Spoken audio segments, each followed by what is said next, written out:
أما بعد فأعوذ بالله من الشيطان الرجيم بسم الله الرحمن الرحيم والسابقون الأولون آمنت بالله صدق الله العظيم۔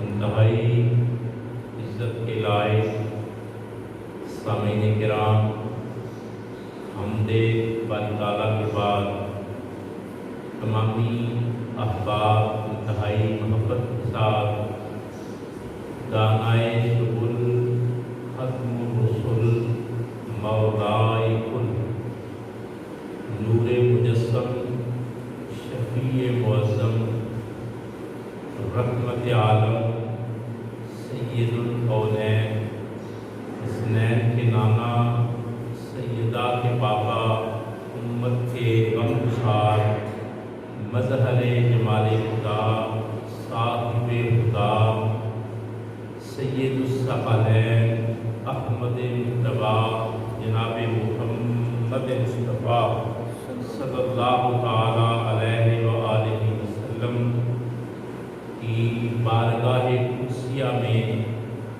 درود و سلام کا نذرانہ پیش فرمائیں۔ الصلاۃ والسلام علیک یا رسول اللہ وعلی آلک واصحابک یا حبیب اللہ۔ الصلاۃ والسلام علیک یا رحمۃ للعالمین وعلی آلک واصحابک یا شفیع المسلمین۔ الصلاۃ والسلام علیک یا راحت العاشقین وعلی آلک واصحابک یا مراد المشتاقین۔ اللہ تعالیٰ کے فضل و کرم سے، اس کی توفیق کاملہ سے ہم آج اس بندے اس کی بندگی کے لیے اس کی بارگاہ میں جبین نیاز قربانی کے لیے، اس کا حق بندگی ادا کرنے کے لیے اس کے گھر میں حاضر ہیں۔ اسی کی بارگاہ میں دعا ہے کہ وہ ہماری حاضری کو شرف قبولیت عطا فرمائے، آمین ثم آمین۔ اور اللہ تعالیٰ ہماری مشکلات کو آسانیوں میں تبدیل فرمائے، ہمیں دارین کی تمام سعادتیں عطا فرمائے، اور اللہ تعالیٰ ہمارا دین اور دنیا بہتر فرمائے، آمین ثم آمین۔ جمعۃ المبارک کا انتہائی واجب الاحترام صاحب المقام دن ہے۔ نبی پاک صلی اللہ علیہ وسلم نے اسے تمام دنوں کا سردار دن ارشاد فرمایا ہے۔ فرمایا جمعہ سید الایام ہے، تمام دنوں کا سردار ہے، تمام دنوں سے افضل اور اعلیٰ ہے، اور بخشش کا خصوصی اعلان فرمایا۔ لہذا ہم سب کو چاہیے کہ تمام مصروفیات، تمام کام کاج ترک کر کے اپنے رب کی بارگاہ میں، اپنے مالک کی بارگاہ میں، اپنے خالق کی بارگاہ میں، جو ہمارا رب بھی ہے، ہمارا خالق بھی ہے، ہمارا مالک بھی ہے، جس کے قبضۂ قدرت میں ہمارے تمام فیصلے ہیں، اس رب کی بارگاہ میں حاضر ہو کر وحدہ لا شریک کی بارگاہ میں بندگی کا تحفہ، سجدوں کا تحفہ پیش کریں، تاکہ وہ نظر رحمت، نظر کرم سے ہم سب کو نوازے۔ قرآن مجید کے وہی کلمات طیبات آپ کی خدمت میں تلاوت کرنے کا شرف حاصل کیا ہے، جو کلمات طیبات گزشتہ محمد المبارک کے ابتدائیہ میں آپ کے سامنے تلاوت کرنے کا شرف حاصل کیا۔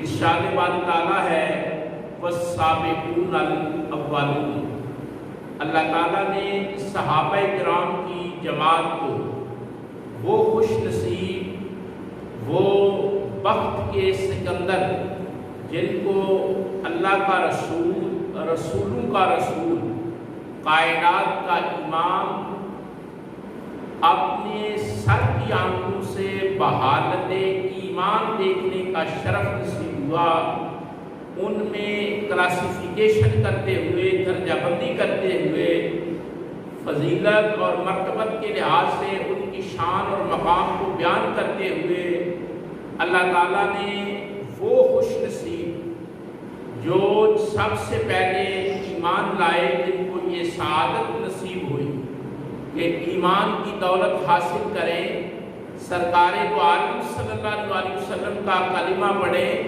لا الہ الا اللہ محمد الرسول اللہ کی صدائے دل نواز سننے کے فوراً بعد انہوں نے رسول اللہ کے دین کو قبول کر لیا۔ ان لوگوں کو جب اللہ ابتدائی لوگوں کو، پہلے پہل کرنے والے، سبقت کرنے والے لوگوں کا جب ذکر کرتا ہے تو اللہ فرماتا ہے والسابقون الاولون، کہ کچھ ایسے لوگ بھی ہیں جو ایمان لانے میں میرے رسول کے سامنے سال کے تلمس طے کرنے میں، میرے رسول کی غلامی کا پٹا اپنے گلے میں ڈالنے کے لیے جو پہل کر گئے اور پہل کرنے میں انہیں جو مرتبہ اور مقام دیا گیا، وہ فرمایا والسابقون الاولون۔ حضرت سیدنا عثمان غنی رضی اللہ تعالی عنہ کا شمار بھی ان خوش نصیبوں میں ہوتا ہے جو السابقون الاولون کی جماعت میں شامل ہیں۔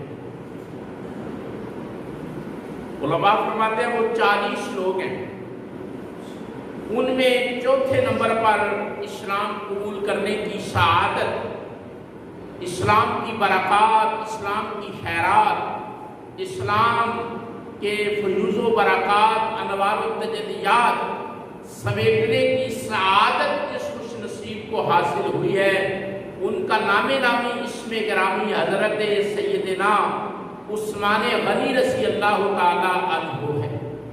آپ کے کمالات کو آپ کے سامنے بیان کیا گیا، مقصد یہ ہوتا ہے کہ ہم اپنے آبا، اپنے مشاہیر، اپنے ہیروز اور اپنے اسلاف کے کارناموں کو، خدمات کو، حیات کو، ان کی سروسز کو بیان کریں اور بیان کرنے کے بعد ان سے روشنی حاصل کریں، اپنے ایمان کو حرارت بخشیں، ان کی عزتوں والی زندگی کو سامنے رکھ کر، ان کے ذکر مبارک کو سن کر، ان کی حیات مبارکہ کے گوشوں کو بے نقاب کرنے کے بعد ہم اپنی زندگی کے اندر ایمان کی لذت محسوس کریں، دلیری محسوس کریں، رہنمائی محسوس کریں، اور کچھ کرنے کا اور اسلام سے محبت کا دم کرنے کا عمل جو ہے وہ پیدا ہو سکے۔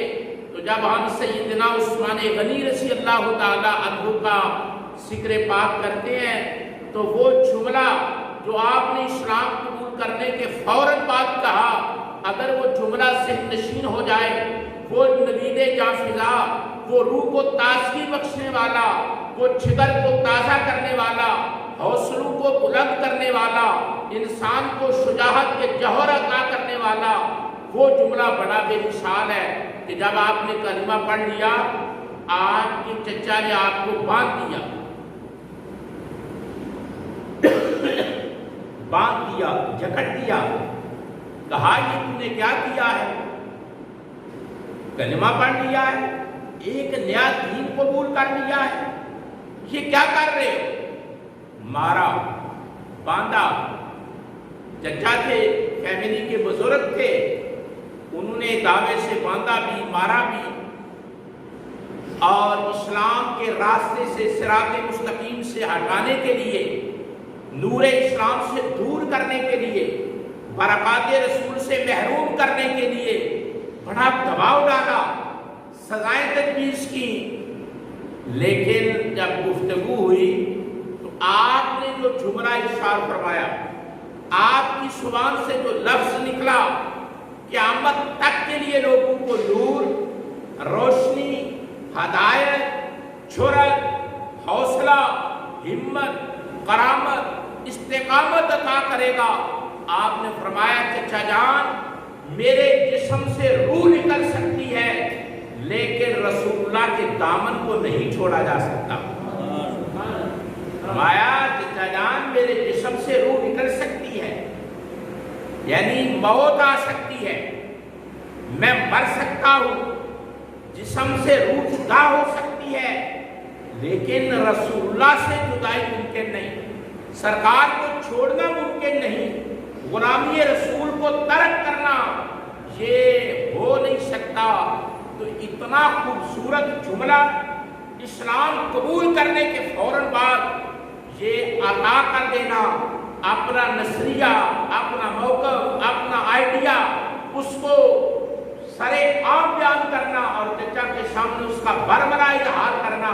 فرمایا جسم سے روح نکل سکتی ہے، غلامی رسول کا پٹا گلے سے نہیں اتر سکتا، اور رسول اللہ کا ساتھ نہیں چھوڑا جا سکتا۔ جو کلمہ میں نے پڑھ لیا ہے لا الہ الا اللہ محمد رسول اللہ، جو نور، جو لذت اور جو کمال اس کے اندر مجھے نصیب ہوا ہے، اب میں اس کو چھوڑنے والا نہیں۔ حالات کچھ ہو جائے، انداز تبدیل ہو جائے، میری زندگی میں مشکلات آ جائیں، امتحانات آ جائیں، مجھے کوئی پرواہ نہیں، پرواہ ہے تو مجھے آمینہ کے لال کی پرواہ ہے۔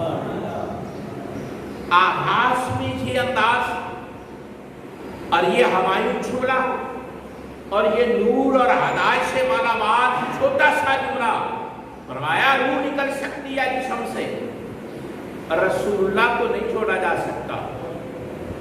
یہ غلامی، یہ محبت، یہ کمال، یہ شرف ایسا شرف ہے جو رہتی دنیا تک جب حضرت سیدنا عثمان غنی کا تذکرہ کیا جائے گا، آپ کی خدمات کو بیان کیا جائے گا، تو منبر رسول پر یہ جملہ دہرایا جائے گا کہ سیدنا عثمان غنی نے فرمایا میری روح جسم سے جدا ہو سکتی ہے لیکن میں اسلام کے راستے سے ہٹ نہیں سکتا۔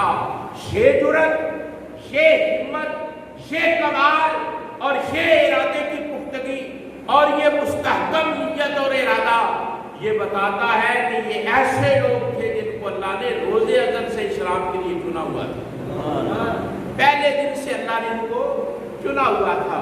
تو حضرت سیدنا عثمان غنی کے کمالات کو، آپ کی عزتوں کو ہم نے گزشتہ جمعہ کے موقع پر بیان کیا، آج بھی آپ کا ذکر پاک کریں گے۔ آپ کی جو امتیازات ہیں ان میں ایک امتیاز یہ بھی ہے کہ آپ کا جامع القرآن ہے، آپ کا ایک لقب ہے جامع القرآن، قرآن کو جمع کرنے والے۔ ہم سب کو یہ باتیں معلوم ہونا ضروری ہے، جب تک ہم ان کے اوصاف کو، ان کے القاب کو، ان کے مقامات کو نہیں مطالعہ کریں گے اس وقت تک حقائق سامنے نہیں آئیں گے۔ حضرت سیدنا عثمان غنی رضی اللہ تعالیٰ عنہ کو یہ کمال حاصل ہے کہ آپ نے مسلمانوں کو ایک قرار پر جمع کیا ہے۔ اگر آپ یہ کارنامہ سر انجام نہ دیتے، امت میں انتشار ہو جاتا، جھگڑا ہو جاتا، لڑائی ہو جاتی، لوگ باہم دست و گریباں ہو جاتے اور ہر وقت انتشار رہتا۔ حضرت سیدنا عثمان غنی کو یہ کریڈٹ اور یہ عزت حاصل ہے کہ آپ نے قرآن مجید کو قرات قریش میں لکھوا کر، قریش حضور کا خاندان ہے، حضور کا قبیلہ ہے، تو قریش کا جو انداز قرات تھا پڑھنے کا، ریڈنگ سٹائل، جو ریڈنگ سٹائل قریش کا تھا، جو لہجہ خاندان رسالت مآب کا تھا، اس لہجے پر قرآن مجید کو لکھوا کر پورے عرب کے صوبوں میں وہ تقسیم کیے، اور آج بھی سیدنا عثمان غنی کا وہ نسخہ مدینہ المنورہ میں موجود ہے۔ آج بھی مدینہ المنورہ کی لائبریری میں، کتب خانہ میں، وہاں کے جو عجائبات ہیں، آثار قدیمہ جو ہے، وہاں یہ نسخہ جو سیدنا عثمان غنی نے قرأت کروایا، لکھوایا، محفوظ کروایا، وہ نسخہ موجود ہے، اور لوگ اس کی زیارت کرتے ہیں، اور قرآن مجید کی یہ خدمت بول کر بتاتی ہے کہ اللہ کی کتاب سے ان کو کتنا پیار تھا۔ لوگ اپنے اپنے انداز میں قرآن مجید پڑھنے لگے تھے، ہر قبیلہ اپنی مرضی سے تلاوت کرنے لگا، ان کا جو اسٹائل ہوتا ہے ہر قبیلے کا، ہر قوم کا، وہ اپنے انداز میں قرآن مجید پڑھنے لگے۔ تو نبی اکرم صلی اللہ علیہ وسلم کے اس وفادار غلام داماد رسول حضرت عثمان غنی رضی اللہ تعالیٰ عنہ نے اس فتنے کو محسوس کیا، آپ تک یہ بات پہنچی کہ ہر قبیلہ اپنی مرضی سے پڑھنے لگا ہے۔ تو آپ نے ایک نقطۂ نظر پر لوگوں کو اکٹھا کر دیا، اس لیے آپ کو کہا جاتا ہے کہ آپ جامع القرآن ہیں۔ کتبوں کے اندر یہ لفظ پڑھا جاتا ہے، جامع القرآن، قرآن مجید جمع کرنا، ایک قرأت پر لوگوں کو اکٹھا کرنا، ایک اسٹائل دینا قرأت کا، ریڈنگ کا، یہ عزت سیدنا عثمان غنی رضی اللہ تعالیٰ عنہ کو حاصل ہے۔ قرآن مجید سے آج کو بڑی محبت، ضمناً یہ جملہ عرض کر دوں کہ جب میدان محشر میں اللہ تعالیٰ شہداء کو بلائے گا، توجہ کرنا،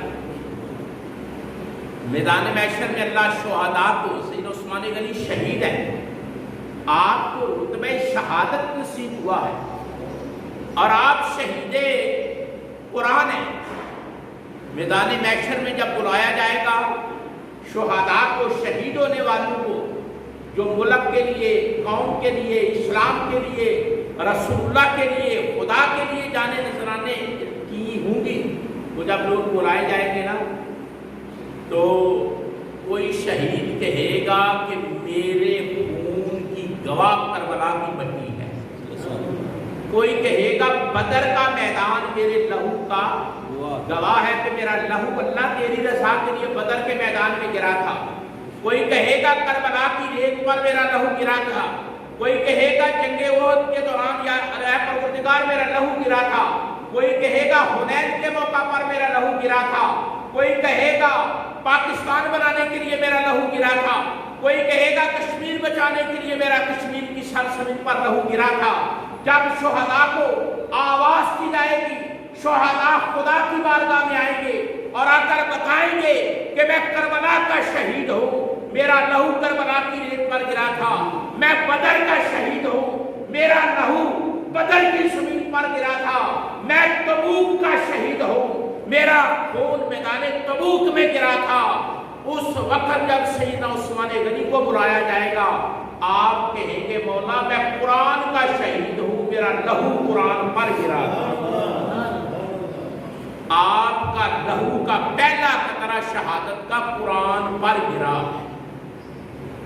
آپ کہیں گے میں وہ ہوں جس کا لہو قرآن پر گرا ہے۔ آپ کبھی ایک لمحے کے لیے رکیں، تصور کریں، سوچیں، خیال کریں کہ کیا مقام ہے، قرآن مجید سے کتنی محبت ہے کہ وقت شہادت بھی آپ مصروف تلاوت تھے، شہادت کے وقت بھی تلاوت کر رہے تھے، قرآن مجید پڑھ رہے تھے، سورہ بقرہ کی تلاوت جاری تھی، اور آپ کو شہید کر دیا گیا، اور شہادت کے وقت جو لہو گرا پہلا قطرہ قرآن کے ورق پر گرا۔ تو میدان محشر میں جب شہداء آئیں گے نا، تو ہر شہید زمین کا ذکر کرے گا کہ فلاں زمین پر میرا لہو گرا تھا۔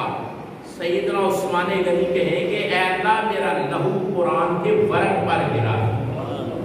یہ مقام سیدنا عثمان غنی کا قرآن کو جمع بھی کیا اور قرآن سے محبت بھی کی، اور محبت کا یہ عالم تھا کہ اس محبت میں ڈوب کر جب جامع شہادت نوش کیا، اس لمحے بھی آپ قرآن مجید کی تلاوت کر رہے تھے۔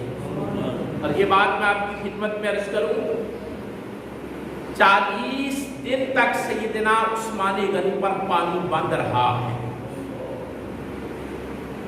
جس آدمی کے کنویں خریدے ہوئے مدینہ شریف میں آج بھی موجود ہیں، جس آدمی نے کنویں خریدے اور کنویں خرید کر مسلمانوں کے لیے مفت پانی کا اعلان کیا، اسی مدینہ شریف میں 40 دن سیدنا عثمان غنی پر پانی بند رہا۔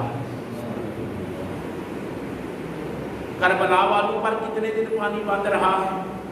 3 دن۔ کتنے دن؟ 3 دن۔ کربلا کی ریت پر، قافلہ حسینی پر 3 دن پانی بند رہا۔ سیدنا عثمان غنی رضی اللہ تعالی عنہ پر 40 دن پانی بند رہا۔ صحابی رسول ہے، داماد رسول ہے، خلیفہ راشد ہے، جامع القرآن ہے، کامل الحیاء والایمان ہے، آپ پر 40 دن پانی بند رہا۔ اور آپ کی حفاظت کے لیے جو 2 نوجوان پہرا دیتے تھے نا، حضرت علی نے مقرر کیے تھے، ان میں ایک حضرت علی کا بڑا بیٹا امام حسن تھا اور دوسرا چھوٹا بیٹا حضرت امام حسین۔ یعنی آپ ان الفاظ پر غور کریں تاریخی لحاظ سے کہ جب سیدنا عثمان غنی شہید ہوئے ہیں، آپ پر حملہ ہوا ہے، اس وقت حفاظت کرنے والوں میں، حضرت عثمان غنی کو بچانے والوں میں، پہرا دینے والوں میں اور تلواریں پکڑ کر حفاظت کا فریضہ سر انجام دینے والے وہ شیر خدا کے بیٹے تھے، وہ سیدہ فاطمہ الزہرا کے بیٹے تھے، امام حسن اور حسین۔ جو پہرا دینے والے ہوتے ہیں وہ وفادار ہوتے ہیں یا مخالف ہوتے ہیں؟ جو کسی کی جان کی تلوار اٹھا کر حفاظت کرتے ہیں وہ وفادار ہوتے ہیں یا مخالف ہوتے ہیں؟ وفادار ہوتے ہیں۔ حضرت علی شیر خدا نے مقرر کیا ہوا تھا اپنے بیٹوں کو کہ سازش چل پڑی ہے، بلوائی حملہ کرنا چاہتے ہیں، سیدنا عثمان غنی کو شہید کرنا چاہتے ہیں، اور اے میرے بیٹو عثمان غنی جو میرا ہم زلف ہے، جو رسول اللہ صلی اللہ علیہ وسلم کے گھر میں اسی طرح بیایا ہے جس طرح میں بیایا ہوں، اس کی حفاظت کرنا تمہارا کام ہے۔ اور یہاں تک آتا ہے کہ جب حضرت علی رضی اللہ تعالیٰ عنہ کو پتہ چلا کہ حضرت عثمان غنی شہید ہو گئے، آپ اپنے بیٹوں سے آ کر جھگڑے، اپنے بیٹوں کو چھڑکا اور ہاتھ اٹھایا، اپنے بیٹوں کو مارا، جھڑکا کہ تمہارے ہوتے ہوئے، علی کے بیٹے ہوتے ہوئے عثمان غنی شہید ہو گئے۔ انہوں نے ساری وجوہات بیان کی کہ اس طرح انہوں نے حملہ کیا ہے، اس طرح وہ آگے گئے ہیں، اور سیدنا عثمان غنی رضی اللہ تعالیٰ عنہ نے جامع شہادت نوش کیا ہے۔ سیدنا عثمان غنی کی شہادت کے بعد آج تک مسلمانوں سے، عالم اسلام سے افتراق اور انتشار ختم نہیں ہو سکا۔ بنیادی وجہ یہ تھی سیدنا عثمان غنی رضی اللہ تعالیٰ عنہ کو شہید کرنے کی کہ امت مسلمہ میں اختلاف، انتشار ہو، گروہ بندی ہو، فرقہ باسی ہو، اور وہ ہوئی اور آج تک اس کے اثرات باقی ہیں۔ سیدنا عثمان غنی رضی اللہ تعالیٰ عنہ پر 40 دن پانی بند رہا، اور میں تو حیران ہوتا ہوں قوم کا، سماج کا، سوسائٹی کا کیا رد عمل ہو جاتا ہے۔ یہ اپنی آنکھیں سر پہ رکھ لیتے ہیں، اپنی سوچ کو تبدیل کر لیتے ہیں۔ جو آدمی ساری زندگی کنویں خرید کر لوگوں کے پانی کا بندوبست کرتا رہا، انہی لوگوں نے ان پر پانی بند کر دیا، اور آپ نے جامع شہادت نوش کیا، اور آپ کا لہو قرآن کے ورق کے ساتھ میدان محشر میں خدا کی بارگاہ میں آئے گا۔ یعنی آپ شہید بھی ہیں، آپ جامع القرآن بھی ہیں۔ تیسرا میں نقطہ عرض کرنے لگا ہوں، کامل الحیاء والایمان۔ سیدنا عثمان غنی کا لقب ہے کہ حیا کے لحاظ سے، ایمان کے لحاظ سے کامل ہے، یعنی حیا کے لحاظ سے اور ایمان کے لحاظ سے کامل ہے۔ کامل یہ خطبے کے اندر لفظ پڑھا جاتا ہے، کامل الایمان والحیا۔ جب یہ لفظ استعمال کیا جاتا ہے کامل الایمان والحیا، کہ وہ بندہ کون ہے جس کا ایمان کامل ہے، جو صاحب حیا ہے، فوراً سین میں آتا ہے اس کا نام سیدنا عثمان غنی رضی اللہ تعالیٰ عنہ۔ یعنی آپ کا یہ لقب حیا کا کتنا تھا، بڑی توجہ سے سننے والی بات ہے۔ جس دن آپ نے اسلام قبول کیا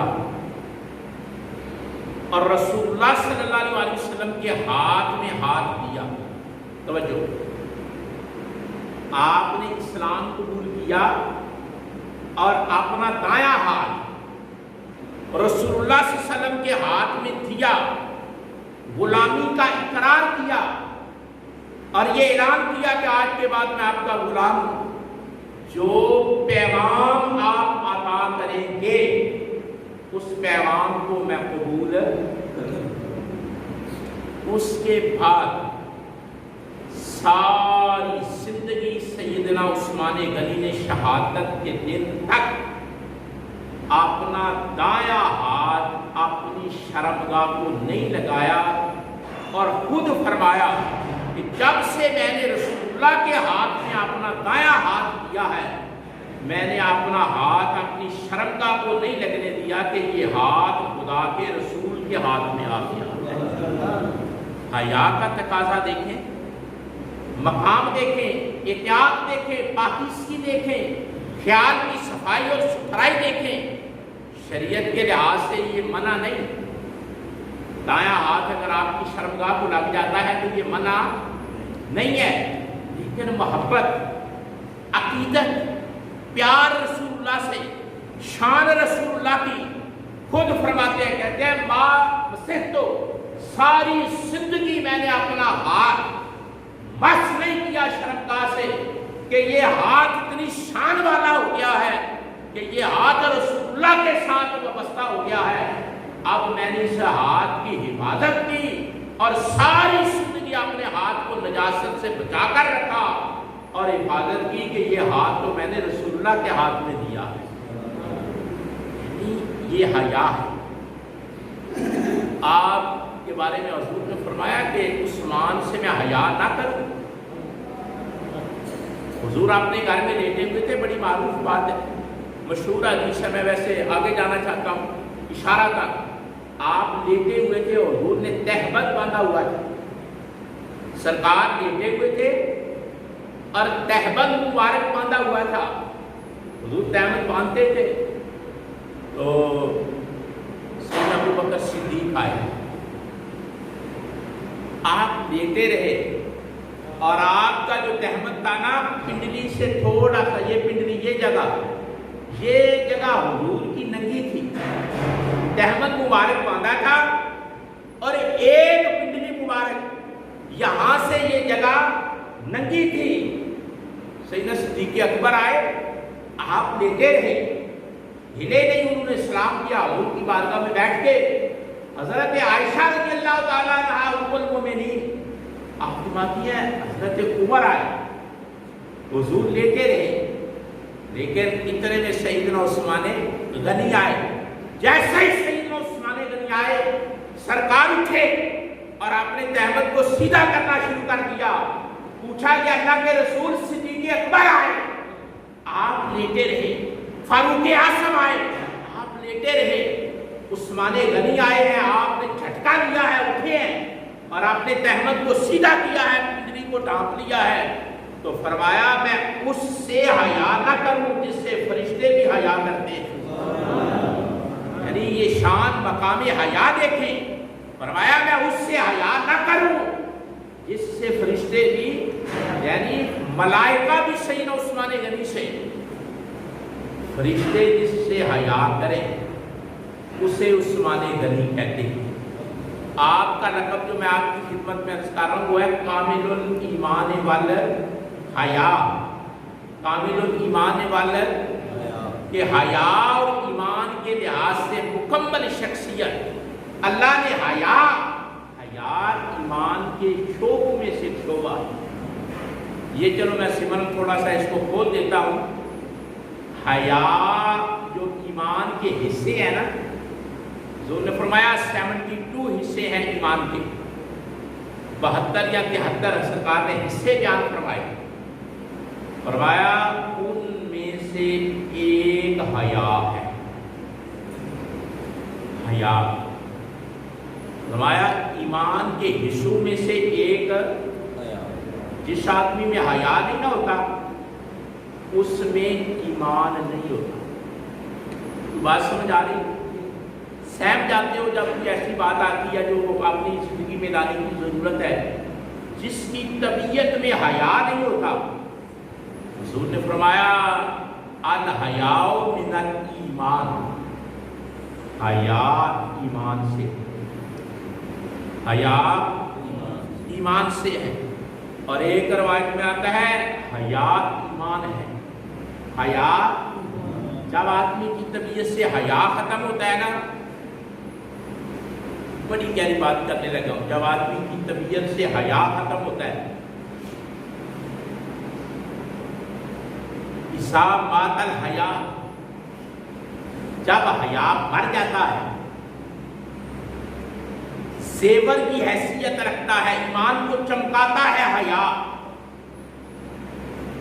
فرمایا اذا مات الحیا، جب حیا مر جاتا ہے، افعل ما شئت، پھر کوئی ضرورت نہیں کسی پابندی کی، حیا نہ رہے، آدمی جو چاہے کرتا پھرے، اللہ کو اللہ کے رسول کو کوئی پرواہ نہیں، حیا کی وجہ سے اللہ پرواہ کرتا ہے۔ ابھی آپ نے دیکھا، میں ایک مثال دینے لگا ہوں، حیا آپ نے کبھی زندگی میں دیکھا کہ بعض لوگ محسوس نہیں کرتے، وہ ننگ لباس میں گلی میں نکل آتے ہیں، ایسے لباس میں گلی میں نکل آتے ہیں، یہ سیکھنے سے بات تعلق رکھتی ہے، بالخصوص مرد حضرات، ایسا لباس قمیض اتری ہوئی ہے اور نیچے کوئی ایسا تہمت کی بجائے چھوٹا کپڑا استعمال کیا ہوا ہے۔ میں نے اپنی آنکھوں سے دیکھا ہے کہ لوگ پیسے نہلا رہے ہوتے ہیں اور لباس ایسا ہوتا ہے گلیوں میں، یہ میرا اپنا مشاہدہ ہے، گلیوں کے اندر پیسے نہلا رہے ہوتے ہیں اپنے جانوروں کو، اور جو لباس پہنا ہوتا ہے وہ جسم کو ڈھانپ نہیں رہا ہوتا، اس وقت خیال کر لیا کرو کہ یہاں حیا مر چکا ہے، یہاں حیا مر چکا ہے۔ یا کسی عورت کو آپ دیکھیں، اس نے کوئی ایسا لباس پہنا ہے کہ اس کا جسم ڈانپے ہونے کے باوجود ننگا نظر آ رہا ہے، تو سمجھ لیں یہاں حیا کا جنازہ نکل چکا ہے۔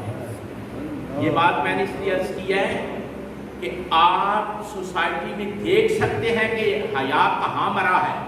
فرمایا جب حیا مرتا ہے پھر کوئی پابندی نہیں انسان پہ رہتی، ضمیر اتنا جو ہے آوارہ ہو جاتا ہے کہ جو چاہو کرو۔ سیدنا عثمان غنی کا یہ کمال ہے کہ آپ حیا کے لحاظ سے حضور کی امت میں افضل ترین انسان۔ آپ کا حیا بیان کرنے کے بعد، آپ کی مربت بیان کرنے کے بعد، اس لیے میں نے یہ بات ایک مثال دی ہے۔ میرا اپنا تجربہ ہے کہ ایک بزرگ تھے، دنیا سے چلے گئے، اللہ ان کی مغفرت کرے۔ میں جب بھی وہاں سے گزرتا نا روزانہ، تو وہ بھینس کو نہلا رہے ہوتے، یہ طویرے کی چھوٹی سی چادر انہوں نے باندھی ہوتی، تو میں اجنبی تھا، پہلے جب میں 2-4 بار گزرا تو میں نے کہا کہ اس کا کوئی تعارف نہیں، مزاج کا کوئی پتہ نہیں۔ پھر میں نے پوچھا کہ یہ بابا جی کون ہے، تو اللہ انہیں جنت نصیب کرے. میں نے ان کے پاس جا کر میں نے کہا آپ جب گلی میں نکلتے ہیں پیسے لا رہے ہوتے ہیں آپ کا پردہ باقی نہیں ہوتا اور حیا کا جنازہ نکل چکا ہوتا ہے. تو میری یہ درخواست ہے ترلا ہے کہ آپ کسی اچھے کپڑے کا استعمال کریں, وزنی کپڑے کا استعمال کریں تو آپ کے بدن کو ڈھانپ لیں. تو میں تو دعائیں دے سکتا ہوں کہ اس کے بعد انہوں نے یہ کام نہیں کیا. آدمی کو پتہ ہی نہیں چلتا وہ ایسے کام کر رہا ہوتا ہے کہ حیا کا جنازہ نکل چکا ہوتا ہے. بعد اب آپ نے دیکھا کہ لڑائی اور جھگڑا ہوتا ہے, بڑی گہری میں رشتہ لگا رہا ہوں, لڑائی اور جھگڑا ہوتا ہے کہ لوگ اپنا تہمت اٹھا کر کہہ دیتے ہیں کہ مجھے کیا ہے کسی کا. اس وقت آپ اندازہ کر سکتے ہیں کہ یہاں حیا مت ہوگا. اپنا ننگ کر کے کہتے ہیں مجھے کسی کی کیا پرواہ ہے, اس وقت آپ اندازہ کر سکتے ہیں یہاں حیا کا جنازہ. اور اپنے آپ میں وہ بہادری بیان کر رہا ہوتا ہے, اپنے آپ میں وہ بڑی جرأت کا اعلان کر رہا ہوتا ہے کہ میں نے تو جناب دھوتی اٹھا کر کہہ دیا کہ مجھے کسی کی کیا پرواہ ہے. اللہ کے رسول کو تیری کوئی پرواہ نہیں, تیرے اندر سے حیا مر چکا ہے, تیرے اندر سے حیا مر چکا ہے. کامل الحیاء والایمان, فرمایا حیا ایمان سے ہے اور ایمان حیا ہے. اپنی طبیعتوں میں حیا پیدا کرنا چاہیے. جب آدمی میں حیا پیدا ہوتا ہے نا اس وقت ایمان چمکتا ہے. حیا کے زیور سے ایمان چمکتا ہے.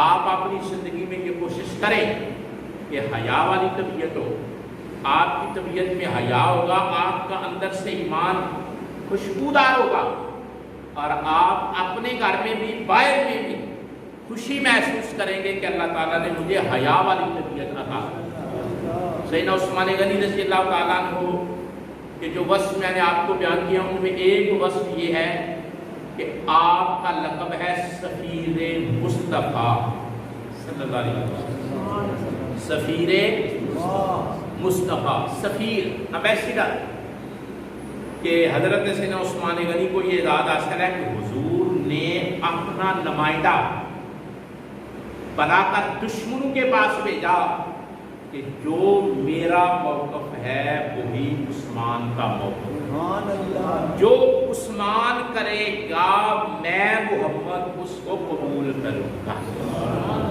سفیر, سادہ سا لفظ ہے سفیر مصطفیٰ. حضور کی امت میں یہ اعزاز حاصل ہے سب سے پہلے حضور کے امت میں کہ سیدنا عثمان غنی سفیر مصطفیٰ ہے. اور بڑی خوبصورت بات ہے, اس کو آپ توجہ سے سنیں گے, 2-3 مسئلے بھی آپ سمجھ جائیں گے. سن 6 ہجری میں, سن 6 ہجری میں حضور عمرہ کرنے کے لیے نکلے. اس کے لیے عمرہ کرنے کے لیے نکلے. وہ لوگ تو نیند نہیں آئے گی, عمرہ کرنے کے لیے نکلے. 1400 صحابہ حضور کے ساتھ. ایک مقام ہے جسے مقام حدیبیہ کہتے ہیں, وہاں آ کر حضور رکے. حدیبیہ کے مقام سے حضور نے گفتگو کرنے کے لیے, اپنا موقف بیان کرنے کے لیے, اپنے آنے کا سبب بیان کرنے کے لیے, اپنی آمد کی وجہ بیان کرنے کے لیے کہ میں حملے کے لیے نہیں آیا, بیت اللہ کی زیارت کے لیے, عمرہ کرنے کے لیے آ رہا ہوں, اپنے موقف کی حضور نے وضاحت دینے کے لیے مکہ کے قریشیوں کو, سرداروں کو, مخالفوں کو سرکار نے جس بندے کا انتخاب کیا وہ سیدنا عثمان غنی ہے. اچھا یہ بتاؤ جس آدمی کو بندہ اپنا نمائندہ بنا کر بھیجے وہ عام ہوتا ہے یا خاص؟ مثلاً کوئی کام ہے تو میں کہتا ہوں جائیں آپ بات کریں, جو کرو گے مجھے قبول. وہ آدمی خاص ہے یا عام؟ وہ قابل بھروسہ ہے یا نہیں؟ وہ قابل اعتماد ہے یا نہیں؟ وہ قریب ہے یا نہیں؟ جس آدمی کو حضور اپنے دشمنوں کی طرف سفیر بنا کر بھیج رہے ہیں اعتماد کر کے بھروسہ کر کے اپنا موقف بیان کرنے کے لیے بھیج رہے ہیں، اس کا نام عثمان غنی ہے۔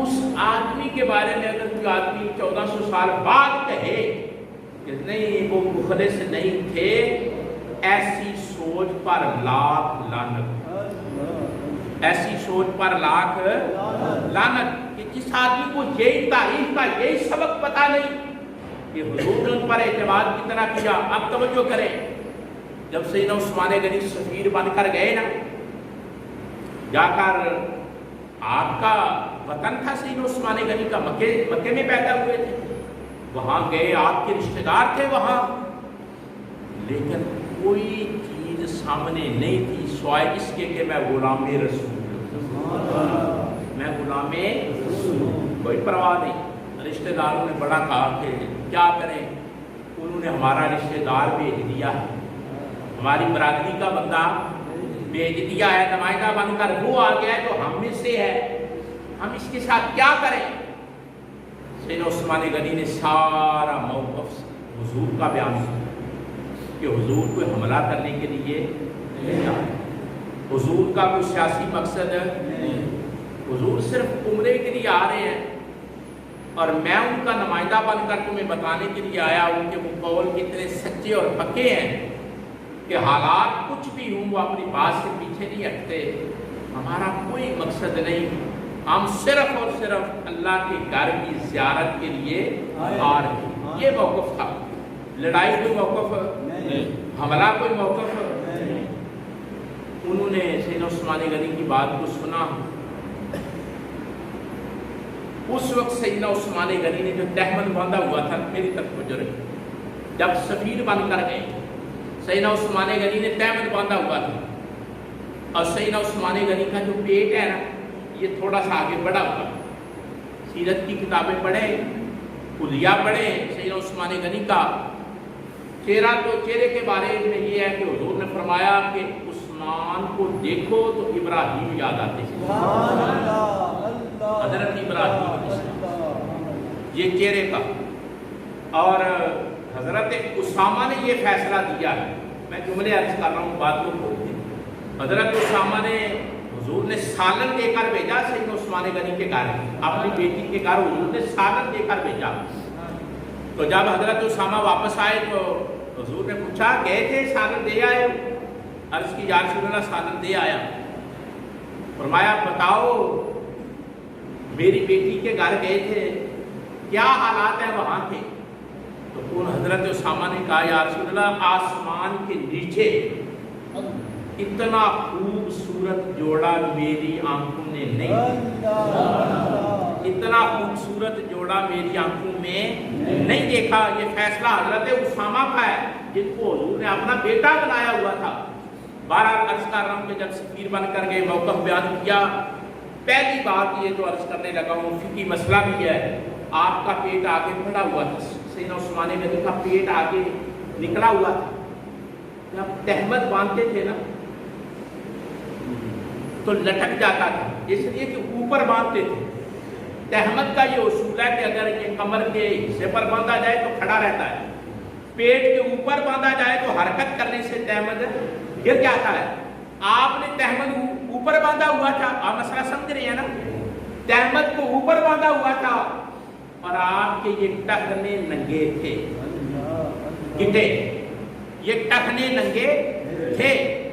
پہلی بات انہوں نے یہ کہی کہ آپ سفیر بن کر آئے ہیں اور آپ سردار ہیں، اعلیٰ خاندان سے تعلق ہے آپ کا، اور ہم سردار اپنے ٹخنے ننگے نہیں کرتے، ہم اپنے تہمت لٹکا کر رکھتے ہیں، اور جب چلتے ہیں تو وہ زمین پر رگڑا کھاتا ہے ہمارا تہمت۔ اے عثمان تمہارے پاس کپڑا کم ہے، تم چھوٹا تہمت باندھتی ہو۔ انہوں نے کہا بات یہ نہیں ہے، بات یہ ہے کہ میں ادائے مصطفیٰ میں تہمت باندھتا ہوں، میرے رسول اس طرح تہمت باندھتے ہیں، کملی والے اس طرح تہمت باندھتے ہیں کہ جب حضور تہمت باندھتے ہیں تو یہ ٹخنا ننگا ہوتا ہے۔ مجھے تمہاری سرداری کی رسم سے پرواہ نہیں، اپنے خاندان کے رواج کی پرواہ نہیں، مجھے تمہاری سوسائٹی کی ثقافت کی پرواہ نہیں، تمہارے کلچر کی، تمہارے تہذیب و تمدن کی پرواہ نہیں، مجھے آمینہ کے لال کی سنت کی پرواہ۔ یہ سیدنا عثمان غنی ہے، یعنی موقف اپنا کیا بیان کر رہے ہیں کہ میں نے اسلام قبول کر لیا، اب مجھے کسی سردار کی پرواہ، کسی برادری کی پرواہ، کسی ثقافت کی پرواہ، کسی کلچر کی پرواہ، کسی تہذیب، کسی تمدن، کسی کمیونٹی، کسی معاشرے کی کوئی پرواہ نہیں، مجھے اب خیال ہے تو آمینہ کے لال کا۔ یہ جرأت اپنے خاندان میں کھڑے ہو کر تنہا کھڑے ہو کر موقف بیان کیا، فرمایا یہ تمہارا جو رسم ہے نا مجھے اس کی کوئی پرواہ نہیں۔ تھوڑا جا ٹائم تھلے کر لو، کھ نہیں ہوتا، تسی مکے آئے ہوں، گل سمجھے ہو؟